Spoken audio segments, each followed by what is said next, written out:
ভাই, আমি তো পুরো অবাক! এসব কি?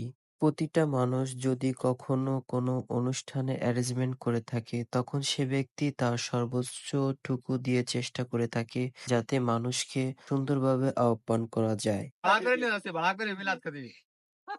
তো গাইস আজকে গিয়েছিলাম দোয়া মাহফিল অনুষ্ঠানে। আমার কাকুর নানা শ্বশুর মারা গিয়েছে। তো আমরা বাসা থেকে বেরিয়ে গেলাম।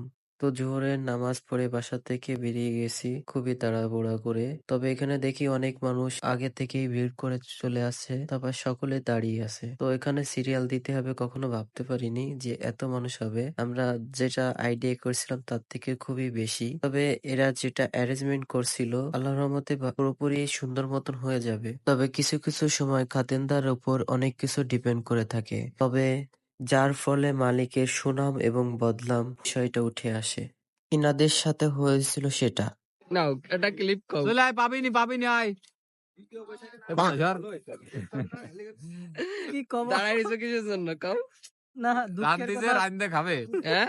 রান্না হচ্ছে, রান্না হওয়ার পর খেয়ে দে তো এখান থেকে যাবো। না খাইয়ে যাওয়া যায় না? মোটেও না। না খেয়ে আপনি যাওয়া কিছু যাবে না। যাই, তুই ২ বার খাইছিস। এই কথাই তুই ধর। কওয়া যাবে না। বিষয়টা বেশি কিছু বলবো না, হয়তো আপনারা বুঝতে পারছেন।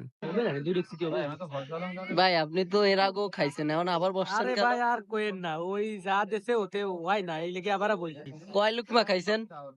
2-3 লুকমা হবে, ও এই লেগে দিয়ে এবার এনে যে কড়া কমিছে সবগুলা সেকেন্ড ভাই ছোট মোটো একটা ডেক্সরি আমার হয়, আসলে ওইভাবে এটা দিলে আমার করতে হয় না ভাই। খাতিরদারের মুখ চিনে চিনে খাওয়ানোর ফলে মালিকের খুব বড় সমস্যায় পড়তে হয়, যেটা আমরা পড়েছি।